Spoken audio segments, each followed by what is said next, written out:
हर हर महादेव दोस्तों, आप सुन रहे थे मेरे साथ मनमर्सियाँ भाग 26। गोलू की बातों से नाराज होकर पिंकी अपना बैग लेकर घर से चली गई। गोलू ने उम्मीद भरी नजरों से गुप्ता जी को देखा, लेकिन वे भी गोलू पर शब्दों के गर्म छींटे डालकर चले गए। गोलू कुछ देर खामोश रहा और फिर पिंकी को रोकने के लिए उसके पीछे चला आया। गली में आकर गोलू ने देखा पिंकी बैग लिए सड़क की तरफ जा रही है, तो वह जल्दी जल्दी उसके पीछे आया। अरे गोलू, क्या हुआ? बहू इतनी जल्दी माँ कहाँ जा रही है? अपने घर के दरवाजे पर खड़ी मोहल्ले की चाची ने पूछा। अरे कुछ नहीं चाची, उनके पिताजी की तबीयत बिगड़ गई है, अचानक से ई ले जा रही है, मिलते हैं बाद में।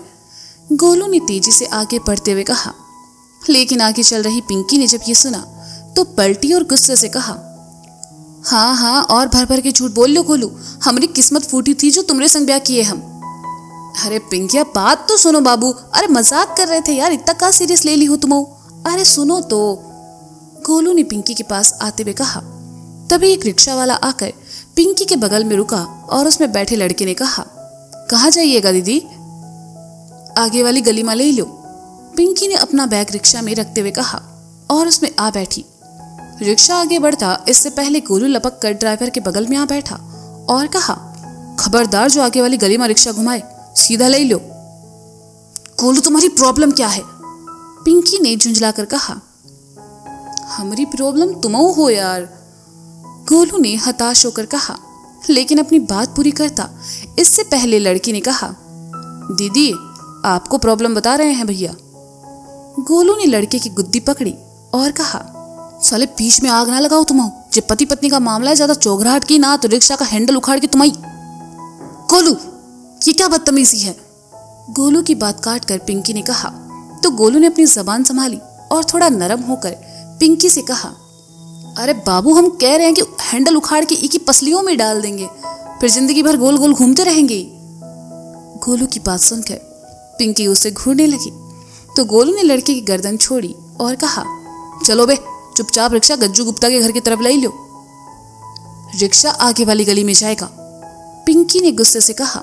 तो गोलू लड़के के बगल से उतरकर पिंकी के पास आकर बैठा और कहा, रिक्शा आगे वाली गली में जाए चाहे लखनऊ, हमका कोनो मतलब नहीं, बस तुम हमारे साथ घर चलो। हम नहीं जाएंगे, तुमने हमारे पापा के बारे में कितना गलत बोला है, हम एक मिनट भी तुम्हारे साथ नहीं रहेंगे गोलू, पिंकी ने गुस्से से कहा। ए बाबू हमारी बात तो सुनो यार, वो फ्रस्ट्रेशन में निकल गवा, दिल से नहीं बोले हैं सच्ची, गोलू ने पिंकी के हाथों को अपने हाथों में लेकर कहा। पिंकी गोलू की बातों में आ गई और कहा, सच कह रहे हो? तुम्हारे पिताजी के सर की कसम, गोलू ने कहा। देखा तुम फिर हमारे पापा को बीच में ला रहे हो, पिंकी ने चिढ़कर कहा। अरे तुम्हारे पिताजी हमरे पिताजी का यार, तुम भी अब चले घर के, कुछ और तमाशा करना है, कहा है कि 2 दिन से रेल बनी हुई है हमारी, अब यार प्लीज तुम हमारी फील्डिंग ना लगाओ। गोलू ने पिंकी के सामने लगभग अपने हाथ जोड़ दिए, तो पिंकी ने मुंह बनाते हुए रिक्शा वाले से कहा, भैया सीधा ले लीजिए। थैंक यू, तुम्हारा जे एहसान कबो ना भूली है हम, गोलू ने कहा और पिंकी को लेकर घर की तरफ चल पड़ा। मिश्रा जी का घर कानपुर। आंगन में तख्ते पर बैठे मिश्रा जी किसी गहरी सोच में डूबे थे। फूफा जी के कहे शब्द, पुलिस स्टेशन, गुड्डू का चेहरा और बाकी सब घटनाएं जो पिछले 2 दिन से घट रही थी, सब किसी फिल्म की तरह मिश्रा जी की आंखों के सामने आ रही थी। उनका बुझा चेहरा और आंखों से भरी चिंता देखकर समझ आ रहा था कि कुछ तो बात थी जो मिश्रा जी को अंदर ही अंदर खाए जा रही थी। मिश्रा ने उनके लिए चाय लेकर आई और काफी देर तक कप हाथ में लिए उनके बगल में खड़ी रही, लेकिन मिश्रा जी को उनके आने का एहसास तक नहीं हुआ। मिश्रा जी को खोया देखकर मिश्राइन ने कहा, सुनिए। मिश्राइन की आवाज सुनकर मिश्रा जी चौंके और कहा, अरे तुम कब आई? हम तो काफी देर से यहीं खड़े हैं, आपने ध्यान ही नहीं दिया, आप कुछ परेशान नजर आ रहे हैं। ए गुड्डू के पिताजी, आप हमसे कुछ छुपा रहे हैं का? मिश्राइन ने चाय का कप मिश्रा जी की तरफ बढ़ाकर कहा।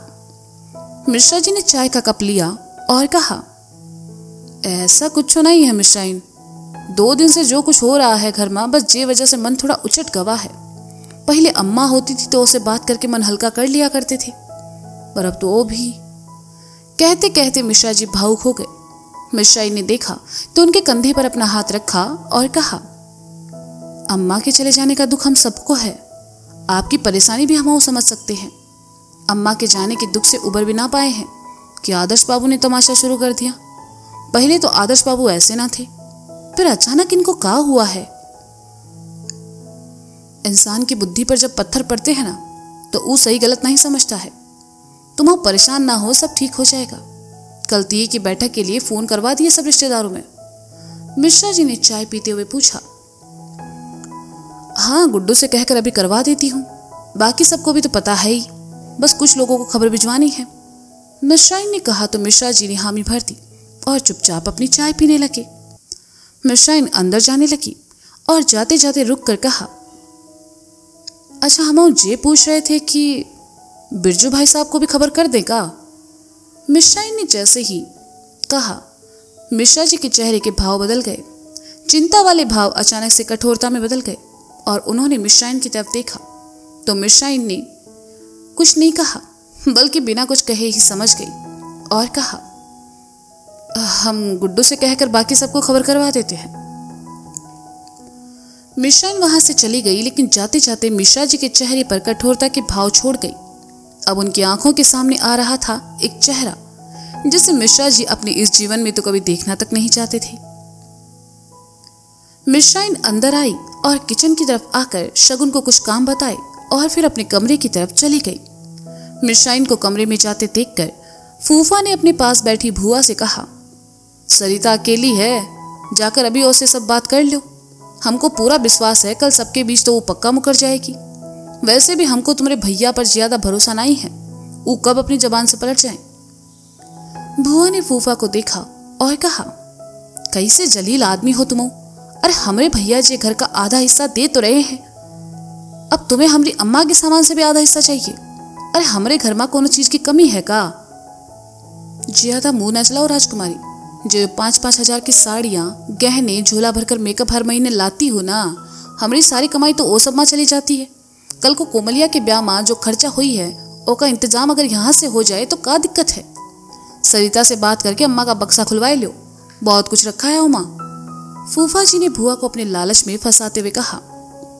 भुआ भी फूफा की बातों में आ गई और कहा, लेकिन सरिता हमको बक्सा खोलने देगी का। अरे काहे नहीं खोलने देगी, तुम्हारा भी कोनो हक है घर में। फूफा जी ने कहा तो भुआ उठ खड़ी हुई। अम्मा, पिताजी, हम आ गए। भुआ की बेटी कोमल ने उनकी तरफ आते हुए कहा, जिसके साथ उसका छोटा भाई विमल भी था। वहीं से गुजरती वेदी ने जब देखा तो साथ चलती शगुन से दबी आवाज में कहा, आई तो ऐसे है जैसे ददिया की बैठक माना ही, बल्कि किसी की शादी में आई हो। मेकअप देख रही हो, लगता है जैसे पाउडर का पूरा डिब्बा थोप लिया हो मुंह पे। बस करो वेदी, उन्होंने सुना तो अच्छा नहीं लगेगा। शगुन ने वेदी को वहां से ले जाते हुए कहा। गुप्ता जी का घर कानपुर। गोलू पिंकी को मनाकर वापस घर ले आया। गुप्ता जी आंगन में बैठे शाम की चाय पी रहे थे, साथ में बेसन का बना गर्मा गर्म चीला भी खा रहे थे। गोलू पिंकी के साथ अंदर आया, लेकिन जब अपने पिताजी को चाय के साथ चीला एंजॉय करते देखा तो कहा, वाह क्या बात है, यहाँ बहू घर छोड़कर अपने मायके जाने लगी। बेटे का बसा बसाया घर उजड़ रहा है और आप यहाँ बैठकर चाय सुड़क रहे हैं। इट्ठो बार भी हमसे पूछे नहीं। गोलू, क्या कर रहे हो, गलती हमारी थी, हम इतनी सी बात पर घर से चले गए। कहते हुए पिंकी गुप्ता जी के पास आई और आंखें झुकाकर कहा, हमें माफ कर दीजिए पिताजी, गुस्से में आकर हमने। गुप्ता जी ने पिंकी को देखा और गंभीरता से कहा, बिटिया, शादी के बाद से हमने या गोलू की अम्मा ने तुमको जे घर में किसी तरह की कोनो परेशानी होने नहीं दी है। हमेशा तुम्हारी जरूरतों का ख्याल रखा, तुमको बहू नहीं बिटिया बना के रखे हैं। पति पत्नी में झगड़ा आम बात है, पर छोटी छोटी बातों पर ऐसे घर से चले जाना बहुत ही गलत बात है बिटिया। गोलू ने तुम्हारे पिताजी के लिए कुछ गलत कहा तो वो बखत तुम हमसे कहती, हम 2 झापड़ मार देते, कर देते सीधा ही का, पर तुम खुद से फैसला लेकर चली गई। जे वास्ते हम तुमको रोके नहीं, तुमको तुम्हारी गलती का एहसास है, इतना काफी है। बस जीवन में हमारी इट्ठो बात याद रखना, चाहे कैसे भी हालात हो। कब्बो ऐसे घर के दहलीज लांग कर ना जाना। इसे ना ससुराल में कब्बो इज्जत मिलेगी ना मायके में। जाओ अपने कमरे में जाओ। गुप्ता जी की बात सुनकर पिंकी ने शर्मिंदा होकर अपना सर झुका लिया और वहां से चली गई। उसे अपनी गलती का एहसास था और वह जानती थी कि उससे गलती हुई है। गुप्ता जी को सीरियस देखकर गोलू भी चुपचाप पिंकी के पीछे जाने लगा तो गुप्ता जी ने कहा, गोलू महाराज तुम कहाँ चले? यहाँ आओ चीला चखो। गोलू ने सुना तो हैरानी से उसकी आंखें ऊपर चढ़ गई। वह पलटा और गुप्ता जी को देखा। कुछ देर पहले जो गज्जू गुप्ता गोलू की बैंड बजा रहे थे वही अब उसे चीला खाने के लिए बुला रहे हैं। गोलू को वहीं खड़े देखकर गुप्ता जी ने कहा, अरे आवा। गोलू आया और आकर गुप्ता जी के सामने पड़े सोफे पर बैठ गया। जैसे ही उसने प्लेट अपनी तरफ खिसकाई, गुप्ता जी ने प्लेट को रोक दिया और कहा, चीला तो हम तुमको खिला देंगे, पहले जे बताओ शर्मा के साथ का मैटर है तुम्हारा? गोलू ने सुना तो उसका अपने बाल नोचने का मन हुआ, लेकिन सर पर तो बाल थे ही नहीं। नोचता क्या? उसने गुप्ता जी को देखा और मरे हुए स्वर में कहा, पिताजी जाने दीजिए ना, अभी सब ठीक है। हम तुम्हारे बाप हैं बेटा, जितने हरामी तुम हो ना उससे थोड़ा ज्यादा हरामीपन हमरे अंदर है। कुछ जो गड़बड़ ना किए होते ना तुम तो तुम्हारा ससुरा इतना भड़कता ना ही तुम पर। और जो गुड्डू के फूफा का काम मैटर है, ऊपर भी प्रकाश डालो थोड़ा। गुप्ता जी ने प्लेट गोलू की तरफ खिसका कर कहा। गोलू फंस चुका था।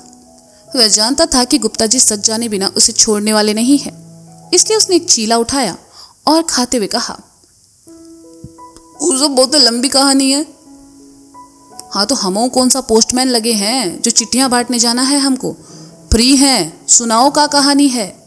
गुप्ता जी ने कहा। गोलू तब तक पूरा चीला एक साथ मुंह में ठूंस चुका था, बोलने की हालत में नहीं था। उसने मुंह में भरा थोड़ा सा चीला निगला और कहा, इट्टो चाय भी मंगवाई दो।